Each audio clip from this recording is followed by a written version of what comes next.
ọmọ jogun wèrè.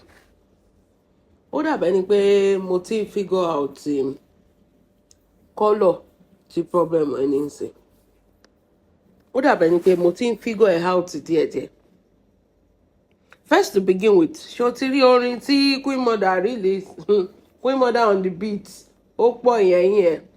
Ó ní ti bá gbọ́ fẹ́, ó máa ṣe kí ni? Ó máa bójú yẹ ẹ jẹ ọmọ lọmọ yẹn.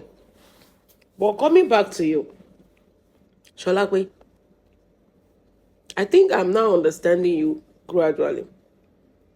Sórí gbogbo wèrè tó ń ṣe. The solution is very, very simple. You wanted people around you. Mo rí show tó ṣe fún Ṣèyí Ẹ̀dùn. And I'm not even surprised because wèrè ni ẹ́, of course, ó máa búgi jẹ́.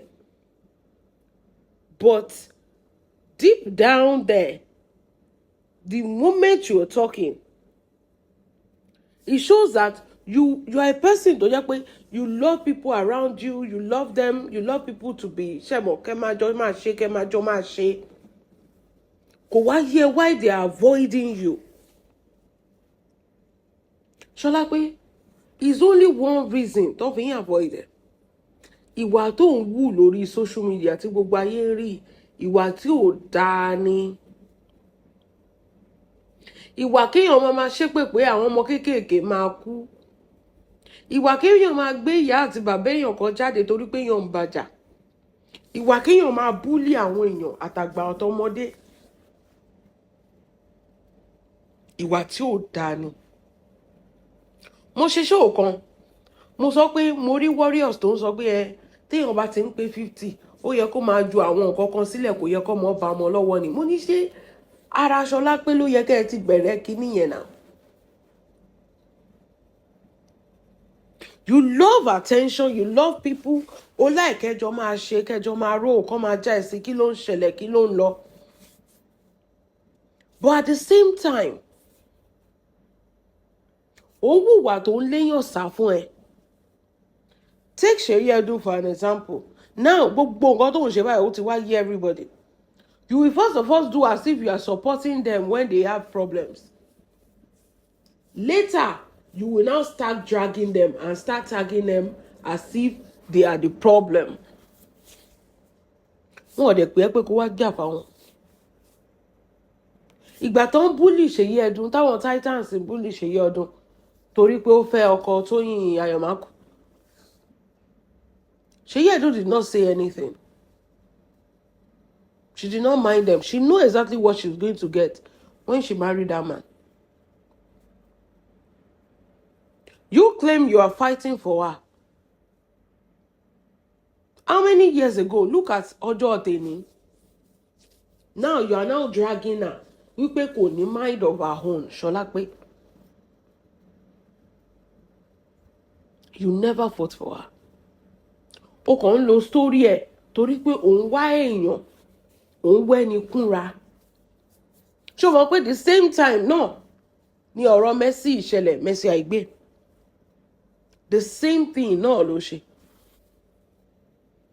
Táwọn èèyàn bá ti ní problem, especially in Nollywood, wàá ṣe bẹ́ẹ̀ ni pé wàá support wọn because you want them to be by your side. But ibi tí problem yẹn ti máa ń jáde, tó ti máa ń ní problem yẹn pé àsẹ̀wá àsẹ̀yìnbọ̀, they don't want to reckon with you. That is where ibi tó rí ẹ̀ ti máa ń burst yẹn. Because in your mind, you feel like tí bá ti lè support lágbájá, automatically gbogbo nǹkan tí bá ń ṣe ẹni yẹn gbọ́dọ̀ máa support ẹ̀. But it's not like that. Though it's supposed to be like that. Tó bá dá òsínwé èèyàn sórí social media bó ṣe dá òsínwé lẹ́nu. All those people, they don't hate you. Wọ́n hate it. But they hate your character. Ṣèyí Ẹ̀dùn is not a betrayer. She's not a bad person. You said ìgbà tí Ṣèyí Ẹ̀dùn tó lọ fẹ́ bọ̀bọ̀ níyì yẹn, ex Tóyìn Àyànmákò olú stand for her ògbèjà ẹ̀ ìgbà yẹn àwọn Titans fẹ́ pa lẹ́jẹ̀ sọ kíní kan fún yín tó bá ti lè lọ fẹ́ ọkọ celebrity kan automatically àwọn fans ẹ̀ máa drag ẹ̀ especially tẹ́tújọ wà nù same movie industry of course àwọn fans ẹ̀ máa ṣe kíni wọ́n máa drag ẹ̀ they are going to drag you kì í ṣe pé wọ́n hate ẹ̀ but they just believe that oh ìwọ ló lọ gbákọ kíní ìwọ ló bà marriage wọn jẹ́ ṣe mọ́ society tá a wà náà. And later, after some years, started going to Festy, they realized that Kila and Jafun, we are now matured, we are now mothers. Tóyìn ti bímọ, Ṣèyí Ẹdùn náà ti bímọ. They are now mothers, they are now family. Ọkàn wọn ti balẹ̀, Ọlọ́run ti ṣe fún oníkálukú. So why would they be fighting themselves? Torí oko. The way women fight themselves, ṣé àwọn ọkùnrin máa ń bára wọn jà bẹ́yẹn? No, they don't.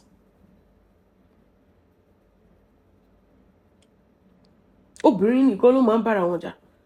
Ìgbà tọ́rọ̀ yẹn dẹ̀ ṣẹlẹ̀, Ṣèyí Ẹdùn never called you. Ìwọ ń bá Tóyìn Abraham jà ni. Ìwọ ń fi ọ̀rọ̀ Ṣèyí Ẹdùn jà bátú ẹni. Lizzy, it's always about you. Ó dàbí bó ṣe ń side àwọn Lumini yìí sí báyìí. Tó bá máa dọ̀ Láǹsì àti Ìjẹ̀ṣà àti Lumini ló máa gbé ṣépè. The same thing ló ń ṣẹlẹ̀. Reason tó fi ń side Lumini àti Ìjẹ̀ṣà ń sìn torí pé òun bá Ìyábọ̀ jà ni. Tó bá wá rí i pé gbogbo bẹ̀yẹn settle àbí they don't have any issue with Ìyábọ̀. Then you will turn around and say they betray you. Lizzy, we've seen your pattern over and over and over again. They never called you to fight for them. So why are you expecting loyalty? Ìkíní ṣẹlẹ̀ ó kẹ́bẹ̀, ìkejì ṣẹlẹ̀ ó kẹ́bẹ̀. Why are you are using their names to fight your battle? Ó tún jà pẹ̀lú ọpọlọ, ó ń jà bí ẹni tí ò ní ọpọlọ. And you want these people to come around and be your friend. How? Àsàtìgbà tó ń jà yẹn gan, I don't think they ti lose èèyàn tó bó ṣe lose èèyàn sí. Àsàtìgbà tó ń jà yẹn tó ń jà bá tù wọ́n, there are still few people around you. Look at today, nobody. So ṣé àwọn náà máa wá cancelled bí wọ́n ṣe wà cancelled ni? You are now shocked that nobody wants to walk in your path. Kò sí anybody tó fẹ́ kó fi tiẹ̀ bá tiwọn jẹ́. Why are you surprised? You decided ìgbà tó fẹ́ rìn ní party ní bèbè nǹkan tó ń rìn tó mọ̀ pé kíní you will get yourself cancelled. Did you tell them? Are they aware? So why would they say gbogbo nǹkan táwọn ti build torí tiẹ̀? Ìwọ ní nǹkan tó gbójúlé náà. Torí tiẹ̀ kí gbogbo ẹ̀ wọ mi. Wo Aliu tó bẹ̀rẹ̀ pẹ̀lú ẹ̀ kò tí bẹ̀rẹ̀ career ẹ̀ ti wọ mi. Kò tí bẹ̀rẹ̀ kò tí ẹ̀ tí kick start. You and everything surrounding you will wither. Ẹ máa wither sọnù ni.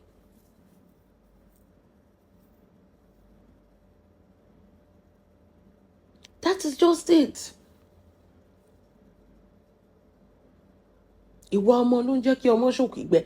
Ìwà ẹ ló ń lé àwọn èèyàn sá. Because at the end of the day, tó bá tẹ̀ lọ pé okay wọ́n fẹ́ join ẹ̀. These are people that are celebrity. Either they like it or not. Okay, tí Ṣèyí Ẹdùn bá fẹ́ ṣe fíìmù. Ìwọ ò sínú Nollywood mọ́ náà. Wọ́n ti ṣe kí ni wọ́n ti blacklist ẹ̀. Wọ́n ti cancel ẹ̀ ní Nollywood. Ta ni Ṣèyí Ẹdùn fẹ́ kó sí nígbà tó jẹ́ pé o ti bá Rónkẹ́ Òṣòdì Òkè jà, o ti bá Mẹ̀sà Ìgbé jà, o ti bá Ìyábọ̀ jà, o ti bá Fúnkẹ́ jà, o ti bá gbogbo. Ta ló wá fẹ́ kó sí fíìmù? Àbáwọn warriors ló máa kó sí fíìmù.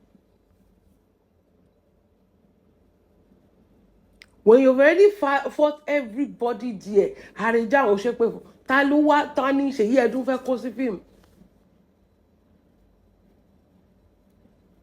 You claim you have California, you have gbogbo ilẹ̀ oní gbogbo oní mansion, oní estate, oní castle, oní gbogbo kò sí nǹkan tó sọ pé òní. but ṣíṣe Yẹ̀dùn ní gbogbo nǹkan tí wọ́n ní. So báwo ló ṣe máa work nínú part ẹ̀?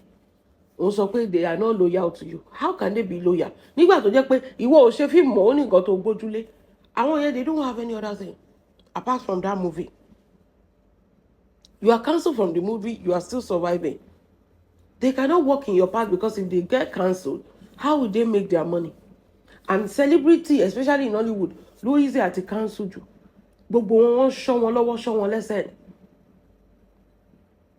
Ìwọ fún ara ẹ ló decide pé o fẹ́ bá yá ara ẹ jẹ́. It's never Ṣèyí Ẹ̀dùn. Ṣèyí Ẹ̀dùn never call you that come and fight my battle.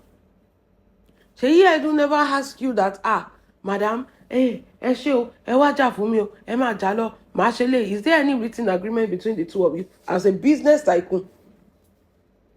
Ó yẹ kí o ní written agreement fún Ṣèyí Ẹ̀dùn. Lizzy.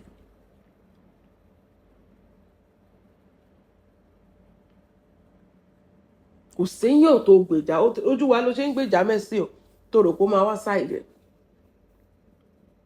Ọjọ́ tí Mercy post birthday video ẹ̀, ọjọ́ yẹn ló mú wálẹ̀. Òun bú Ṣèyí Ẹ̀dùn sí, ó ní ta ló kọ́ọ̀lù ẹ̀, ta ló ṣe kíní, ìwọ ló ń ṣọ́ gbogbo wọn lẹ́sẹ̀ tó ń ṣọ́ wọn lọ́wọ́ pépépé. Ìwọ tó sọ pé ta ló rántí sí birthday Ṣèyí Ẹ̀dùn sí, ta ló rántí tiẹ̀, ta ló wish you happy birthday mọ́. Láàárín àwọn colleagues ẹ ṣe ló dàbẹ́ ni pé o ti kú, ta ló wish ẹ ní happy birthday mọ́. Oníṣèyí ló kọ́kọ́ dé pàtí àǹtí Tọ́pẹ́ wípé ṣé àǹtí Tọ́pẹ́ rántí ẹ̀, bóyá wọ́n rántí ẹ̀ ní WhatsApp, báwo ló ṣe máa mọ̀. Tó bá dẹ̀ rántí ẹ̀, kí ló kàn ẹ́, ta ló rántí ìwọ náà?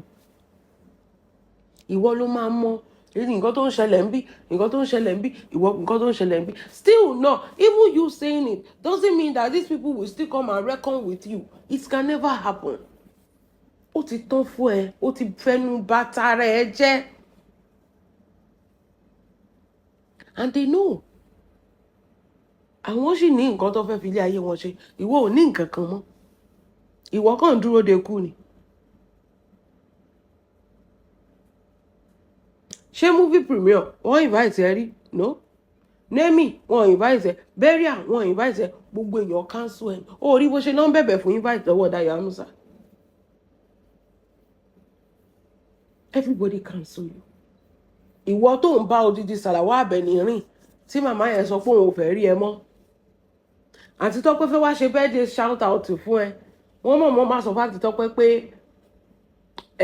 kíní ni ẹ wípé ìwọ náà fẹ́ wá ṣe fún. Àǹtí Tọ́pẹ́ débẹ̀ yẹn ó refund ó padà. Ó rí pa ayé ẹ̀ ti ta.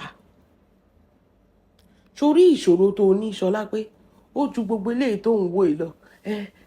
Lágbájá wọn kí happy birthday. Ìṣòro tó ń bá ìwọ jà is more than happy birthday. Tó bá kíyàn happy birthday, ṣèbéyàn àtúnṣe mi lọ́dún mi. Wọ́n dẹ̀ kí every year kan náà ṣe birthday. Àwọn fans ẹ̀ gan-an mọ̀ pé Àǹtí Tọ́pẹ́ òkè. Ṣé gbogbo birthday gbogbo èèyàn lé ayé ìlànà Àǹtí Tọ́pẹ́ fẹ́ há sórí ni? Ti governor, ti president, ti minister, ti vice, ti commissioner, ti gbogbo. So happy birthday means there is no friendship.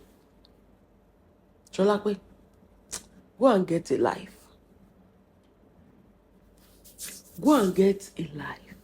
Nǹkan tó ń fail nínú ayé ẹ ló ń project sínú ayé ẹlòmíì. You have failed yourself woefully as a human being. Àbí ṣé Ìyẹ̀dùn ló bá tiẹ̀ jẹ́? Tó bá dẹ̀ jà fún yàn, ṣé kò dẹ̀ ti tó? Àbí ṣé Ìyẹ̀dùn pé àrántí ẹ wá máa jà fún mi lọ? Tó bá jà fún yàn díẹ̀ kó kúrò lórí ẹ̀.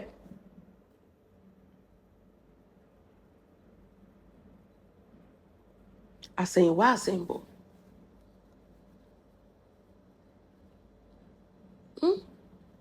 You will come, ìwọ ló máa ní Adégún, ìwọ ló tún máa sọ pé Adéògùn.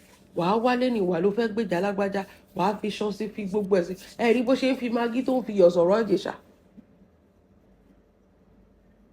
Ẹ̀yin ẹ jẹ́ kó tó 2 years, ó tún máa wá ṣépè fún. Ẹ̀yin ẹ jẹ́ àbí kí n ṣe Lizzy. bó ṣe gbọ́rọ̀ ṣe yẹ ẹ̀dùn sórí ńgbà yẹn nìyẹn tó fẹ́ fi bá kíní jà Tóyìn Abraham. Kí ló ń ṣẹlẹ̀ lọ́jọ́ tèmi? Wo sórí nǹkan tèmi tẹ̀ máa sọ fún ẹ Ṣọlá pé sórí your days are numbered. Bẹ́ẹ̀ your days are numbered.